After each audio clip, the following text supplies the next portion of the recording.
Hi and welcome back to the New Zealand Property Podcast and video series. And you'll see beside me a chap who sort of helped out with the podcast for a little while a couple of years ago, and did a couple of podcasts about 5 years ago to get things rocking for us. Aaron Davis, a bit of a legend around Harcourts, New Zealand. Welcome along. Oh, thank you, Mark. A legend in my own lunchbox. How many of these things you done now? Oh, a few. A few? Yeah.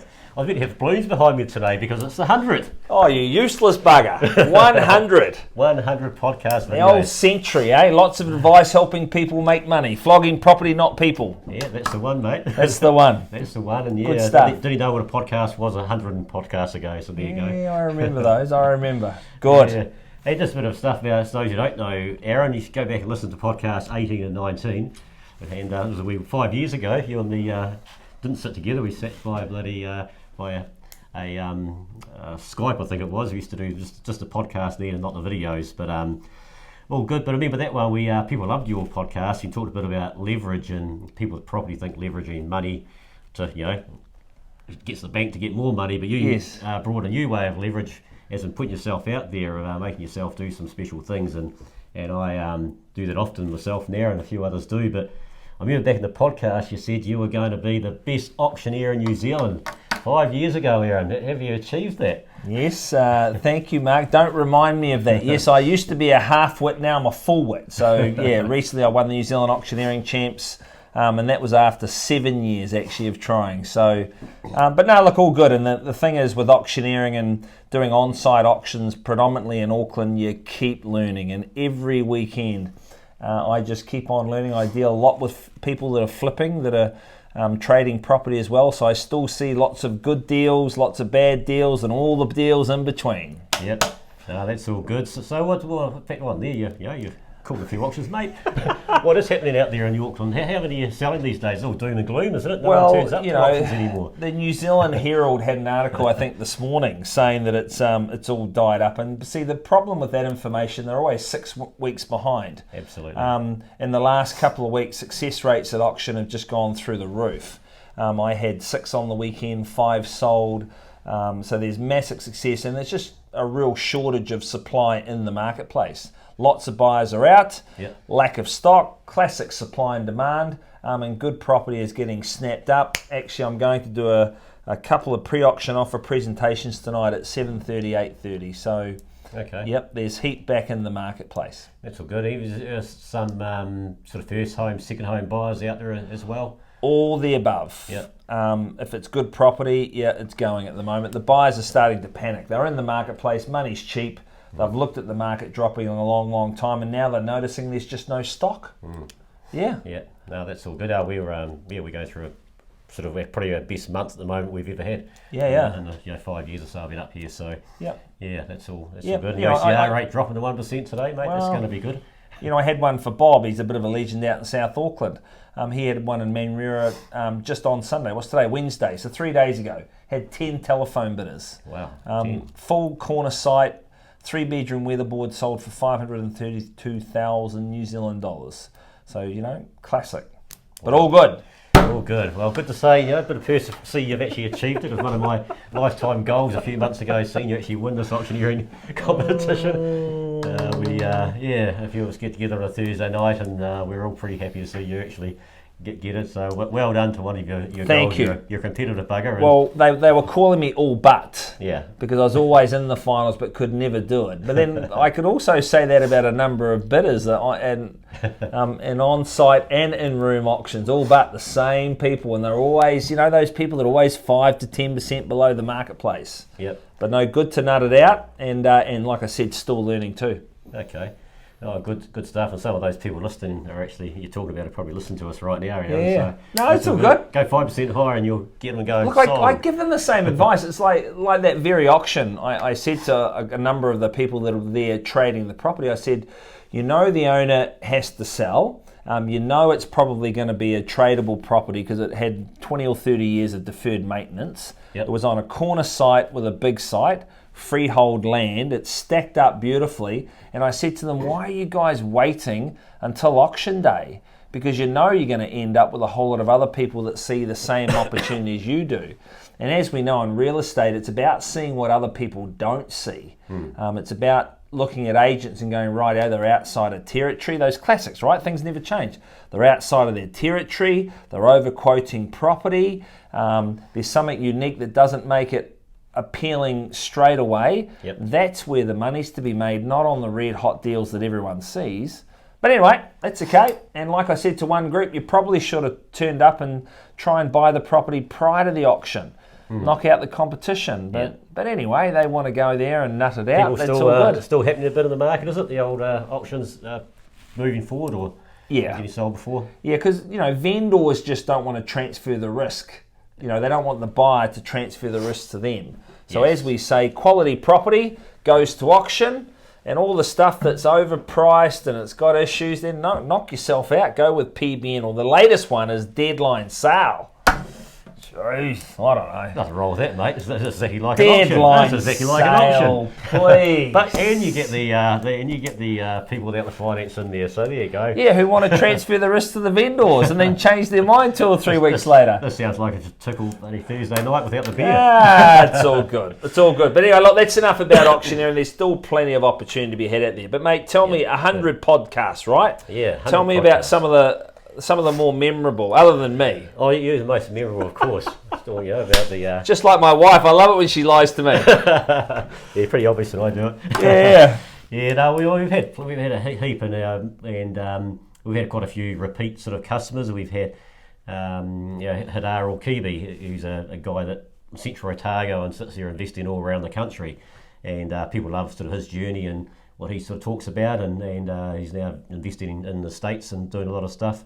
We had Kyle Alma, we had the APIA president Andrew Bruce. That was a good one, talking about his commercial stuff and motels, building motel blocks and renovating.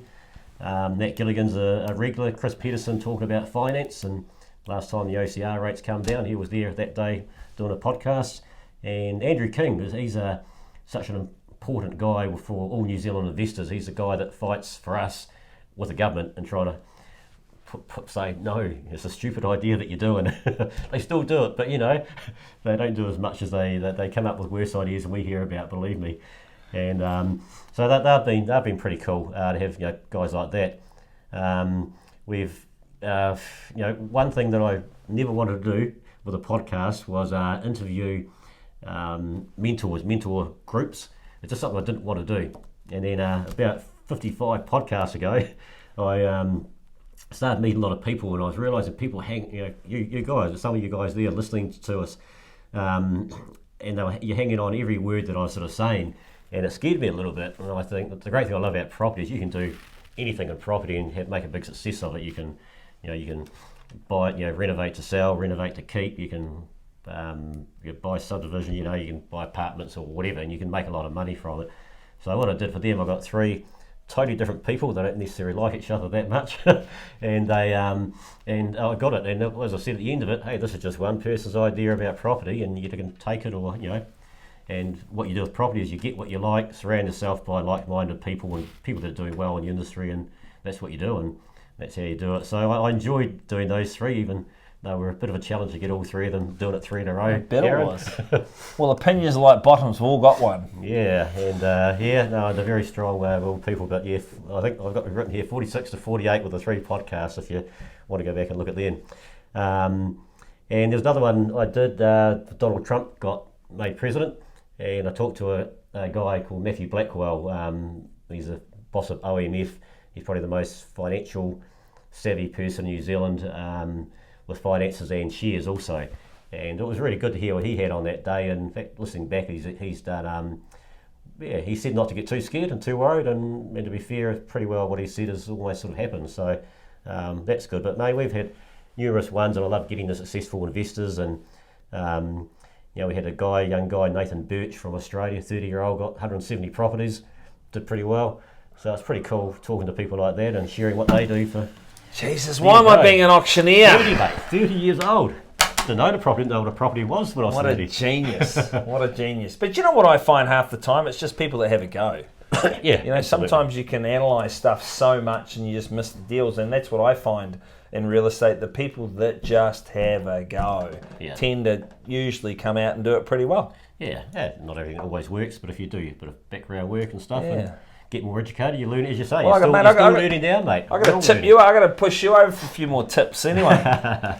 Absolutely. A few more opportunities. Bring them on. Bring them on. Bring them on. Good stuff. Oh, good. Excuse me. Oh, gee, what have you been under? Oh, the health, mate. Happy, mate. All good. Happy? Didn't you have a bit of a health issue? Oh, yeah. I've had a few health issues the last couple of years. Yeah, in fact, some listeners don't know, some will know, but in fact, just coming up 2 years ago, I honestly thought my next birthday was going to be my last. And I tell you, Aaron, that was a pretty horrible feeling, and I felt... Oh, that was the old ticker. Yeah, I had a operation and put me off for about 4 months, and you don't know because I've got a good team behind me, and they still get things going well. But that was a scary thing for me, and with life and stuff, you either fall over and let it beat you, or you just get on and carry on and try to beat the son of a thing that it is. And I decided to take the second option, and so that worked out well. I come back feeling good.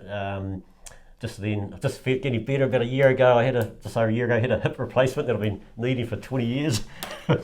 And then just to get over that, of getting quite well again, and I about this time last year actually, a bit of a relapse with the old ticker. And I had about 5 months waiting for this operation. That was a miserable, long, hard 5 months. You didn't see me down at the bar for a while. No. I went absent for a while, and that was bad. But the last 4 months has probably been the best I've felt for the last probably at least 10 years. So Bionic man. So so I love working through adversity, and you can fall over or you just fight on. And Good I don't need stuff. to tell you that, mate, but you know how to do that. It's hard to beat a man, or it's hard to beat a person that never gives in. Absolutely. So feeling Beautiful. good there, and here for a long time now, so had a good time. Good stuff. So what's happening with Property Ventures, mate? What's going on? Property Ventures, quite a lot. I started here, it was me 5 years ago. We've got 16 of us now from Whangarei to Dunedin. We do a lot. We've got we do our normal sale. We're now into new builds, and we're pushing new builds a lot at the moment. We've got an AML, anti-money laundering. You need to know we've got an office that does that. We've hired someone to do our compliance stuff, so to keep all the agents doing what they're supposed to be doing. And it's something smaller companies struggle with a little bit. So I've just bit the bullet. I say, yeah. Well, look, I say it all the time. I apologise for government-imposed legislation, but it is what it is. And it's hard for you guys out there that listed property. There's so much stuff you got to go through just to list a property now. So I won't apologise for it. We just have to do it, as you say. Yeah. So that's good. But one of the things we do is we don't. I get out there a bit and I talk to property investor groups and what have you, and I try not to. If I do it, I'll teach what I do, sort of thing. I don't try to talk shit that I don't agree in. Yes. And anything that we do, or if I'm pushing my newsletters, different things, it's something that I legitimately think will work for people. Hey, might not always, who knows down the future, but always do. And a good example of that is some people in here are probably sick of me talking about new builds lately. And I've hired 2 people for a new build side of it, and I'm pushing it. And I think right now is a good time to be buying new builds for a lot of reasons that I've talked to some of the people who are listening to this right now. But I'm not only talking about it and teaching it and what have you. And but I've brought 2 new builds myself this year. One that's finished, and one of the plans will be another 15 months away out of Riverhead. So I love it. I think it's good, and that's what we try to do. Teach what we teach what we preach and do, sort of thing. So and have you guys had much to do with the old emergency housing with Housing New Zealand? Because there's a lot of people talking about that at the moment. Aren't yeah, there are. We getting got 2,000 plus. Yeah. I got a guy that bought one in South Auckland for 680,000. He's getting 2,300 a week. Yeah, it's amazing, right? He's got to pay power and he's got to supervise, and these are marginal people with a family. But he just said they're great tenants, and he just, mate, when you look at the yield, how can you miss? Yeah, that's good rent for anyone's language, mate.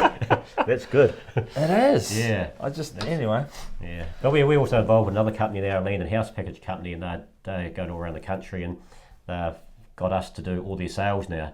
So when the show homes is finished, we're going to be sitting there manning that and helping people into new builds, new land and house packages, as well as townhouses and apartments and all the other bits and pieces. So what we've done there, we've really build up. We try to go, hey, come to us because we've got everything. We've not just got a couple places in this part of Auckland or whatever. We got new builds from Cromwell to Whangarei, and we've got about, I don't know, 15 different developers in Auckland that we're working with, and the same in Christchurch and anywhere in between. So we've got a lot going on at the moment. We've got a really cool team. I'll have our team to bits, and we don't have too much in-house fighting like all these bigger agencies, mate.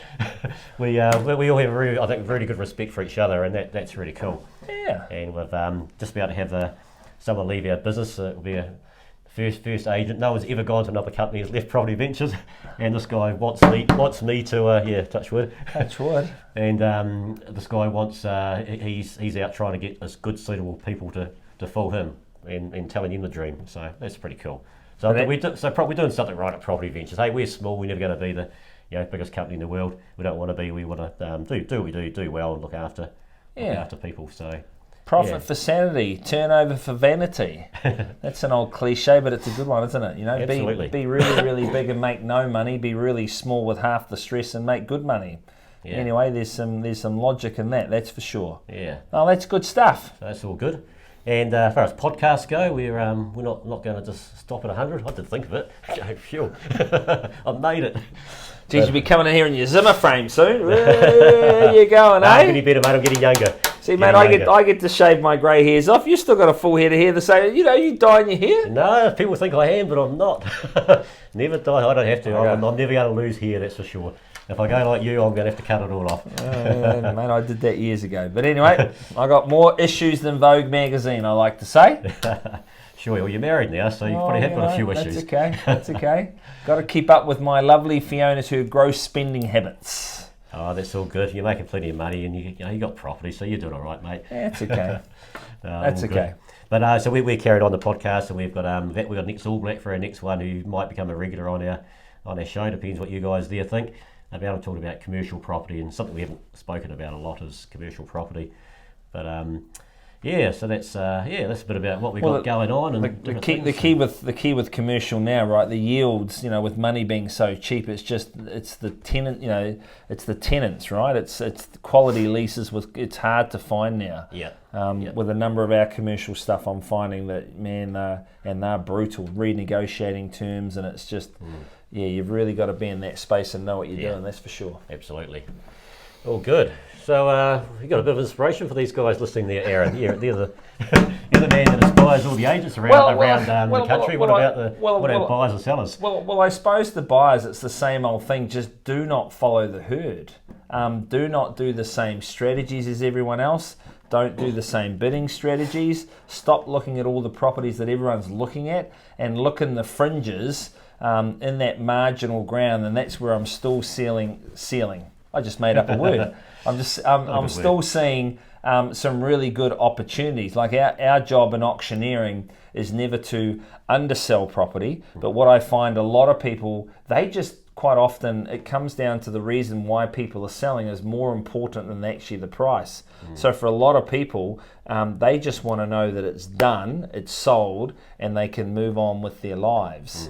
And that's why, you're preaching to the converted, being an auctioneer. So we're all about great results for people. Now, sometimes great results are great prices, and sometimes a great result is they just want it sold, and where people can come along and they can make some money through the way. Because making money, as we know, is not a crime. No, absolutely. As long as you disclose it. Yep. That's for sure. And that's where the market is where you sort of sit at the moment is people have finally realised it's not where it was 3 years ago going like that. And it makes life a lot easier, I guess, when that happens, but it does create opportunity. Well, it's after the fact. Like if what we're seeing with myself and my fellow auctioneers is the market has certainly picked up. Now, I don't have a crystal ball, because if I did, I'd be sitting on my super yacht in the harbour, and I don't have a super yacht in the harbour. Yeah, my blue jacket, mate. This has got to be back in a day out, actually. But based on numbers and activity, sort of 4, 5, 6 weeks ago, maybe that was the bottom of the market.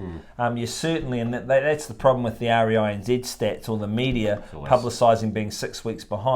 I think they're going to show, well, I know they're going to show in September that August has lifted from where the market is. But you'll get that information. That's what we're seeing on a first-hand basis. Yeah. and keep turning up to the auctions, because you never know what people are going to do, but you got to be there to have the opportunity, that's for sure. Yeah. I talked to a lot of people about auctions and different strategies, and they're all from you. This is the guy I learned all those wonderful weird ideas that I come up with. But I use them, mate, and it works like treat. As you said, you have to be there, and I've been there for a lot of auctions when I've been buying myself, and I've just missed out. I went to a Harcourt's auction. You didn't call it, but some another chap did about 2 months ago, and I just went there just in case. But there was about another 10 people there just in case, and it went about 150k higher than I was willing to pay. But I've been to other auctions, and you've been the only buyer there, and I've been motivated, and that's what it's all about. They just want someone to solve their problem. It's about solving people's problems, and if people can make money in between, then hey, all good. So those things never change. Yeah, and that other sort of buyer, which I've already heard you talk about before, but that's our bread and butter, I guess. People come to us often to list the property because they're desperate, and they know we can sell quickly because we've got a whole lot of people, you guys out there, that want to get a bargain, and they know they can sell it pretty quickly. So that's interesting here. You mentioning about that sort of thing. We always say to people, and your listeners know, right? Price always dictates activity. And if your price is too high, but if you're prepared to wait 1, 2, 20 years, at some stage someone will pay your price. Yep. So you're always factoring in price and time. If you're out of time, you've got to have a better price. If you've got all the time in the world, you can ask for a premium and wait for what we say, that kamikaze buyer to come along. Yeah, absolutely. And in fact, one wee thing we're just noticing right now in the market, and we had a couple of the agents go, "Oh, the deal's not going to work." I said, "Yes, it will." And I just say, "Be patient." And it's the vendor and the purchaser. They've both just that, whether it's 10k, 30k. 3k apart, and they're both just at a deadlock, and they're both not going to move.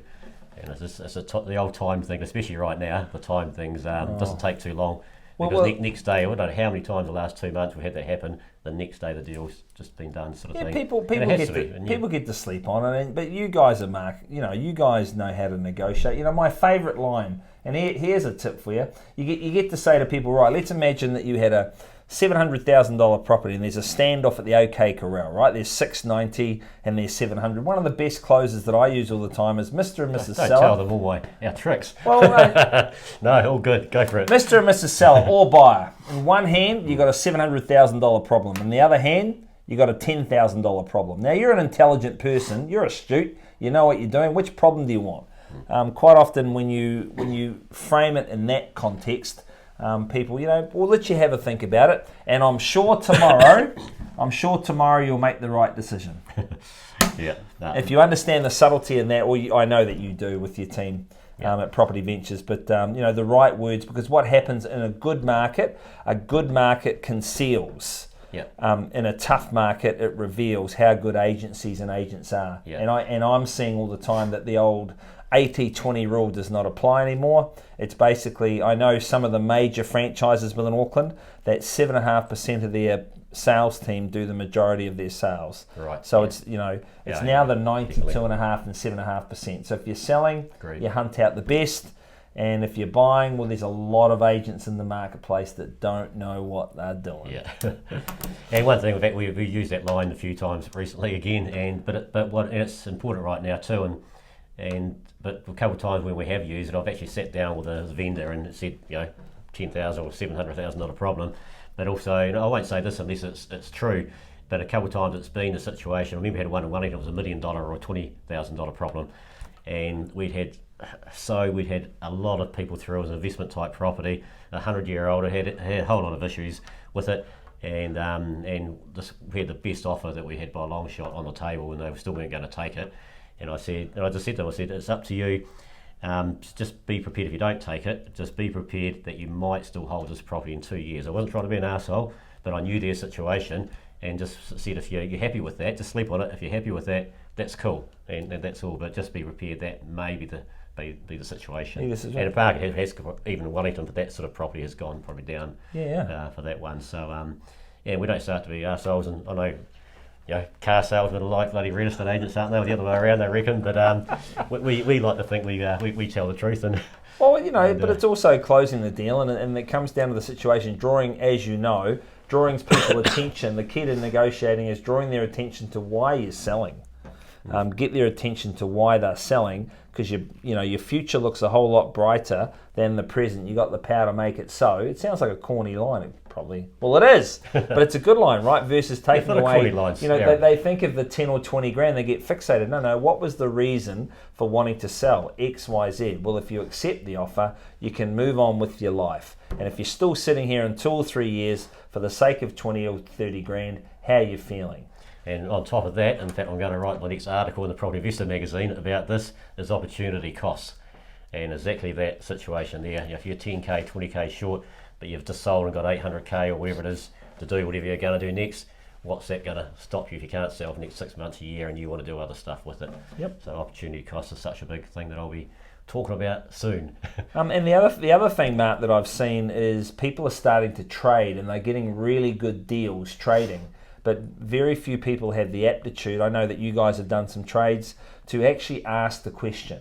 You've got an overpriced property where someone, and it's the same situation, and you've got $1 million, well, let's say a $400,000 to an $800,000. Going to people and asking them to trade with some of your stock is a really good way to get good buys as well. So you can say to people, hey, you've got a $800,000 problem, or you got a $400,000 problem. I'm going to put 400 grand in your kicker, and you're going to take my 2-bedroom XYZ. So trading is a really, really good option for a lot of people, because there's been a lot of overpriced, withdrawn stock from the market, and no one has had the fortitude to say to those vendors or those sellers, are you prepared to do a trade? I know it's not your most favoured option, but it moves you down the program, gets you moving forward. So trades are an option as well. Yeah, go back to my previous life, sort of about 9 or 10 years ago, and that's sort of what it was a very similar market we're in now. Yeah. But I traded, and I traded a lot, and renovated and did what I did, sort of thing. Yeah. And it's a good time to do, but you still got to buy. If that's what you're doing, you got to buy right still. If it's your own family home, don't really care what you pay. It's my home. I'm going to pay what it costs to buy it, sort of thing. But if it's not, take the emotion out of it. Well, we've all had bad buys, mate. I've had more than most, and you've made a bad buy. So how can you get rid of it? Trade it on another property and give someone some cash. Yeah, and it's a bad buy. If you take a bit of a hit with it, it's opportunity cost holding on to it. So school fees. School fees, as you call it. I've had plenty of school fees over the years. My wife doesn't like that word. Called it. She goes, "You got too many school fees, Mark." Oh man, I've had some shockers. But all good. All good. Oh, well, that's all good. Well, this is the 100th podcast. We'll wrap it up. And congratulations you're on 100 podcasts. 100 podcasts, that's ridiculous. Hey? That's a lot of talking you guys have heard from me. No, I just ask the questions normally. This is more than I normally talk. Can't shut you up. No. All good. Well, I sit there on a Thursday night with 3 auctioneers, and getting a word in there is pretty bloody tough, I tell you. Anyway, you got to be pretty tough to get around there. But hey, look, if you ever want any questions on auction, check me out on social media, internet. Happy to help, Mark. Yeah, what's your Facebook page? Well, Aaron Davis. Yeah, that's it, is it? Yeah. There's only one of you around, I'll tell you. All good. Okay, that's it. We'll see you again in 2 weeks' time, and thanks for your time, Aaron. And we'll... no problem, mate. Thanks so much. Go make some money. Not a crime. All good. Later.